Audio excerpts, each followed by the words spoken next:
आप गोवा आए और गोवा में इन 3 चर्चेज में ना आए तो समझ लीजिए आपने गोवा में काफी कुछ मिस कर दिया। और मैं ये बिल्कुल भी नहीं चाहूंगा कि आप ये सब मिस करें, इसीलिए मैं ले आया हूं इन 3 चर्चेज को इस एपिसोड में। तो देखते हैं क्या खास है इन 3 चर्चेज में और आपको यहाँ पर क्यों आना चाहिए। तो चलिए शुरुआत करते हैं इस एपिसोड की।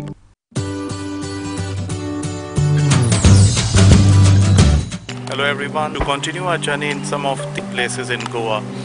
Here I am at the remains of the tower of the Church of St. Augustine. इस चर्च को 1602 में बनाया गया था ऑगस्टीन फ्रीआर्स ने, और इस चर्च को पोर्टुगीज गवर्नमेंट द्वारा 1835 में एबंडन कर दिया गया था। और 1842 में इस चर्च के 4 टावर्स में से 3 कोलैप्स हो गए थे, जिसमें से अब भी 1 टावर बचा है। इस चर्च के ठीक सामने एक ग्लास पर पूरा चर्च बनाया गया है, जिसे आप ठीक चर्च के सामने खड़े होकर देखकर इमेजिन कर सकते हैं कि ये चर्च पहले कैसा था। और एक इंटरेस्टिंग फैक्ट ये है, इस चर्च की बेल अब भी यूज हो रही है एक फेमस पंजिम के चर्च में। So now the place that you are seeing over here has been the church, and now it is some remains of this place.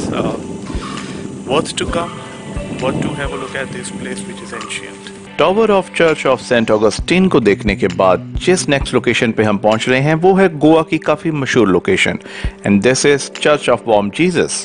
तो चलिए चलते हैं इस नेक्स्ट लोकेशन की ओर।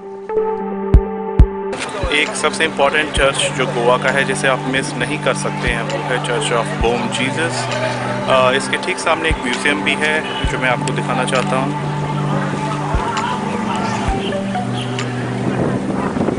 तो ये दोनों जो साइट्स हैं आमने सामने हैं, और एक और इम्पॉर्टेंट रीज़न इस चर्च को विज़िट करने का है कि ये एक वर्ल्ड हेरिटेज साइट है। तो ज़रूर आइए जब भी आप हो गोवा में। ओल्ड गोवा में स्थित basilica of Bom Jesus church एक 400 साल पुरानी साइट है। ये साइट अब एक यूनेस्को वर्ल्ड हेरिटेज साइट भी है। इस चर्च को जाना जाता है सेंट फ्रांसिस जेवियर के लिए, जिनका पार्थिव शरीर इस चर्च में अब भी रखा हुआ है।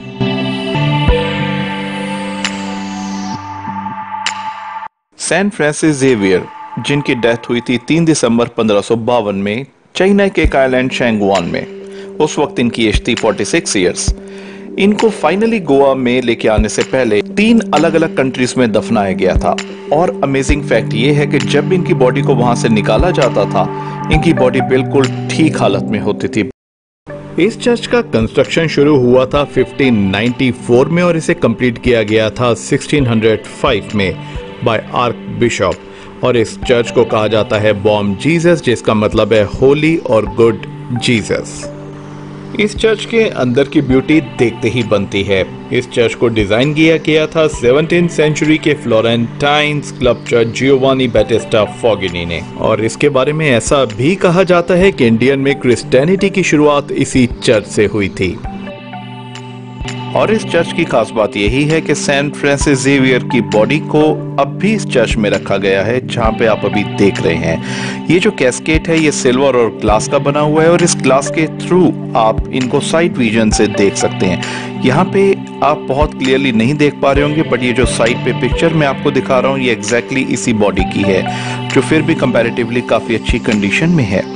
So this is another amazing feature.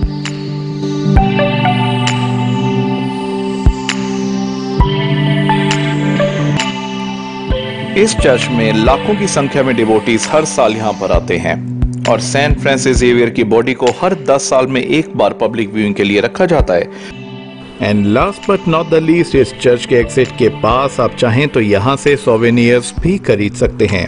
यहाँ पे बहुत ही अच्छे और ब्यूटीफुल बनाए हुए सोवेनियर्स हैं, जो कि एक तरह से यादगार हैं आपकी इस चर्च विजिट के लिए।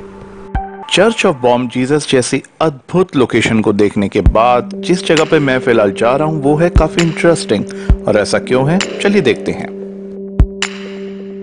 ओके फ्रेंड्स, अभी हम लोग जहाँ पे हैं इस जगह की खास बात है, और वो खास बात ये है ये गोवा के टॉप मोस्ट हॉन्टेड लोकेशंस में से एक है।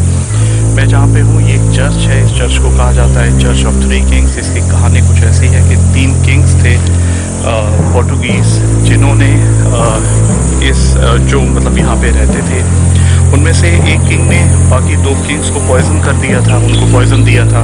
उसके बाद उसने खुद सुसाइड कमिट कर लिया। कहते हैं उनकी आत्मा इस चर्च में घूमती है। तो मैंने कहा this is one of the things जो आप शायद जानते हों नहीं जानते हों, आपके सामने ज़रूर लाई जाए। इसमें कितनी सच्चाई है कितनी नहीं, I am not sure, but ऐसा कहा जाता है कि है। उम्मीद है कि गोवा चर्चेस का ये एपिसोड आप लोगों को जरूर पसंद आया होगा। यदि पसंद आया है तो इस वीडियो को लाइक एंड शेयर जरूर करें, और अगर आपने हमारे चैनल को अभी तक सब्सक्राइब नहीं किया है तो नीचे सब्सक्राइब का बटन दबाकर सब्सक्राइब भी जरूर कर लें, और बेल आइकन को दबाना बिल्कुल ना भूलें ताकि आने वाले travel, food and shopping videos की जानकारी भी आप लोगों को मिलती रहे।